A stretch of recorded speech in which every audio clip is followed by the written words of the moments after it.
Share, screen share.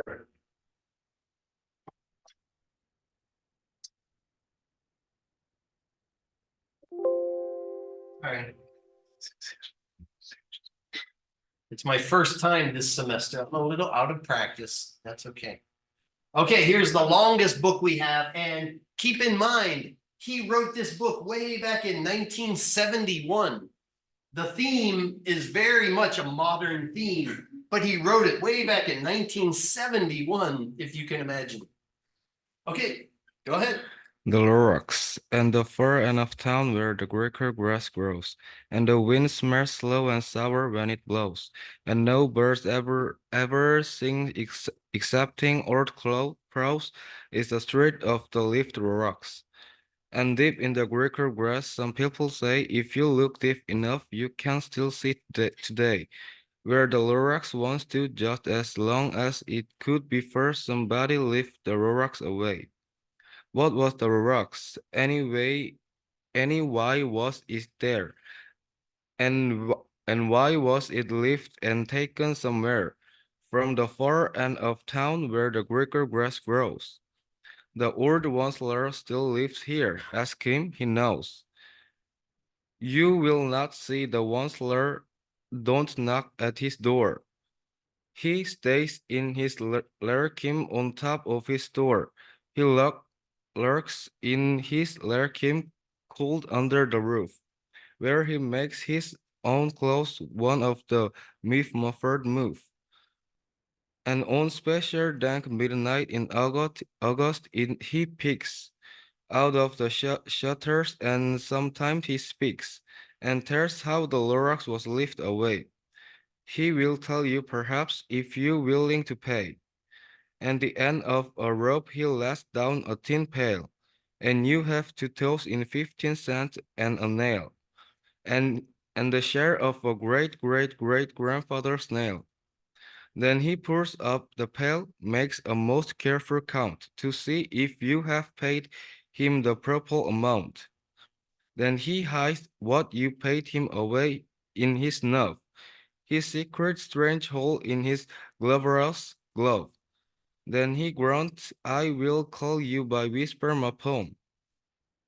For the secret I tell are for your ears alone. Slop down, slops the whisper my poem to your ear, and the old one's last whispers are not very clear, since they have to come down through a snargly house, and he sounds like he had smellish bees up his nose.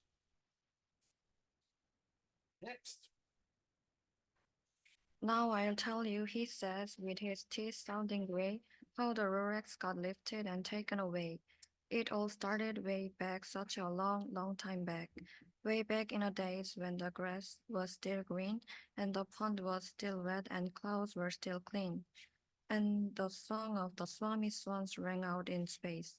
One morning I came to this glorious place, and I first saw the trees, the truffle trees, the bright colors topped of the truffle trees, mile after mile in the fresh morning breeze. And under the trees I saw brown barbaroots frisking about in their barbaroot suits, as they played in the shade and ate truffle fruits. From the rippleous pond came the comfortable sound of humming fish humming while splashing around. But those truffle trees. All of my life I'd been searching for trees such as this. The touch of their tops was much softer than silk, and they had the sweet smell of fresh butterfly milk. I felt a great leaping of joy in my heart. I knew just what I do. I unloaded my cart. In no time at all, I had built a small shop.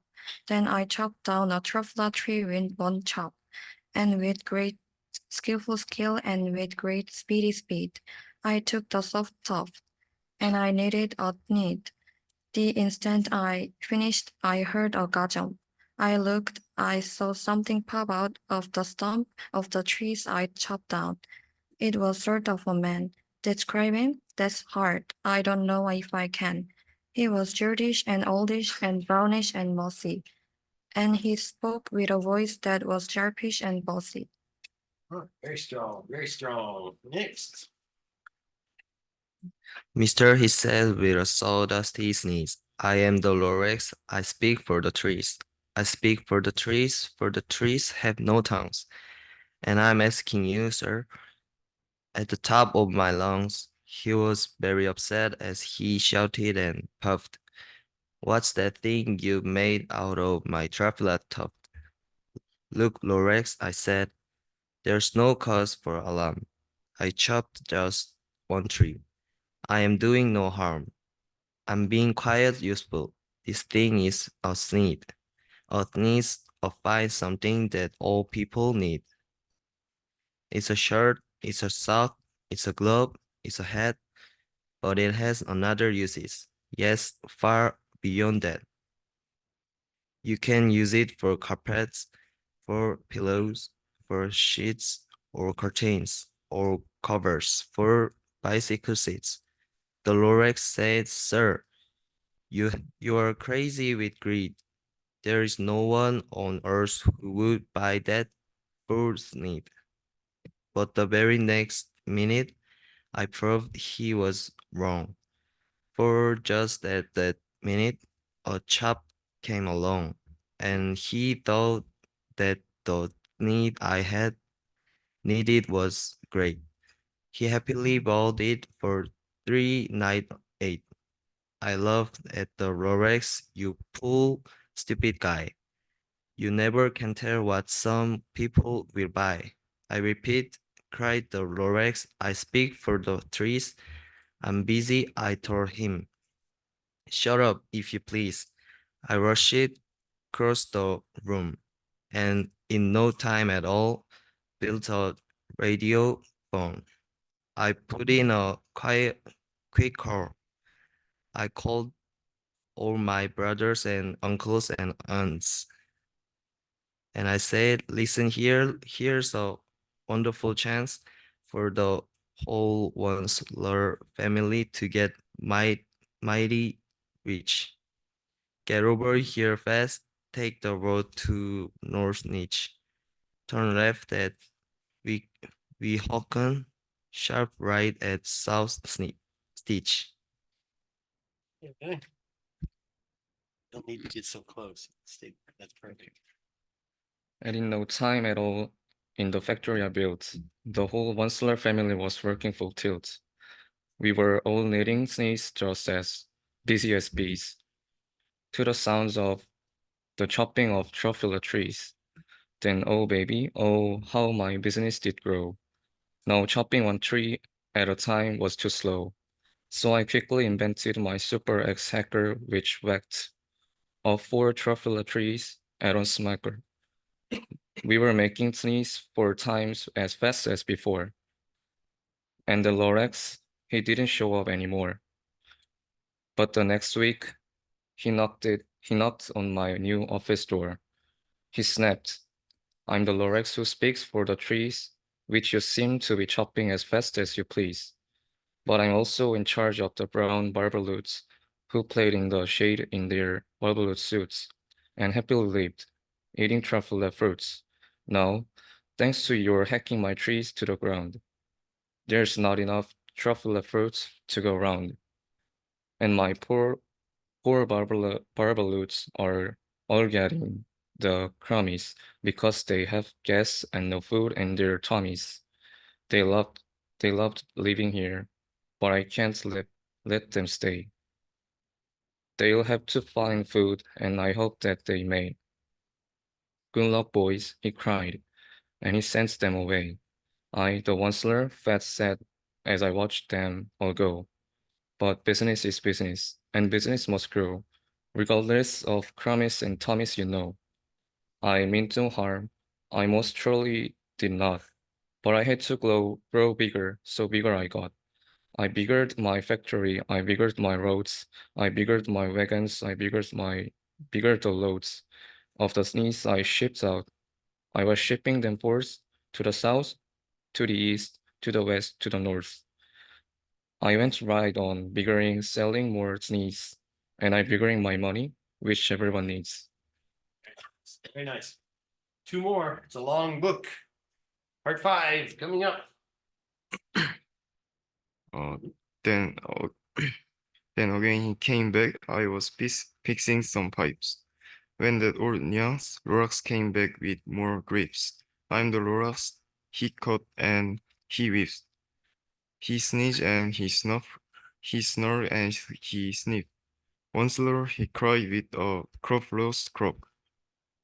Once more you're making such smugglers smoke. My prop, smell me snows. Why they can't sing a note. No one can sing who has smoke in the throat. And so say the Lorax, please pardon my coat. They cannot live here. No, I'm sending them up. Where they go, I don't hopefully know. They may have to fly for a month or year to escape from my smoke. Your smoke up around here. What's more, snap the Lorax. Let me say a few words about Grumpy Grub. Your machinery caught on day the night without stop, making Grumpy Grub. Also, Scloopy Scrub. And what do you do with this leftover go? I will show you. You dirty old once man you. You're grumping the pond where the humming fish hummed. No more can they hum, for their gears are all gone. So I'm sending them up. Oh, their future is dreary. They work on their fins and get awfully weary in search of them some water that isn't so smelly. And then I got mad. I got terribly mad. I yelled at the rocks. Now listen here, Dad. All you do is whop up and say, bad, bad, bad, bad. Where I have my right, sir, and I am telling you, I intend to go on doing just what I do. And for your information, you Lorax, I figure on biggering and biggering and biggering and biggering, turning more truffula trees into snit, which everyone is. Good. This one? And at that very moment we heard a loud whack. From outside in the field came a sickening smack of an axe on a tree. Then we heard the tree fall. The very last truffle tree of them all. No more trees, no more knees, no more work to be done. So in no time my uncles and aunts everyone all waved me goodbye. They jumped into my cars and drove away under the smoke-smuggled stars. Now all that was left neath the bad-smelling sky was my big empty factory, the Lorax and I. The Lorax said nothing, just gave me a glance, just gave me a very sad backward glance as he lifted himself by the seat of his pants. I'll never forget the grim look on his face when he hesitated himself and took leave of this place, drew a hole in the smoke without leaving a trace. And all that the Lorax left here in the mess was a small pile of rocks with the one word unless. Whatever that meant, well, I just couldn't guess. That was long, long ago, but each day since that day, I've sat here and worried away. Through the years, while my buildings have fallen apart, I worried about it and with all of my heart. But now, says the Wansler, now that you are here, the word of the Lorax seems perfectly clear. Unless someone like you kiss a whole awful lot, nothing is gonna get better, it's not. So catch, calls the Wansler, he lets something fall. It's a truffler seed, it's the last one of all. You are in charge of the last of the truffler seeds, and truffler trees are what everyone needs. Plant a new truffle, treat it with care. Give it clean water and feed it with fresh air. Grow a forest, protect it from axes that hack. Then the Lorax and all of his friends may come back. Right, very nice. Here's the big group ahead. All right, very good. Good job, guys.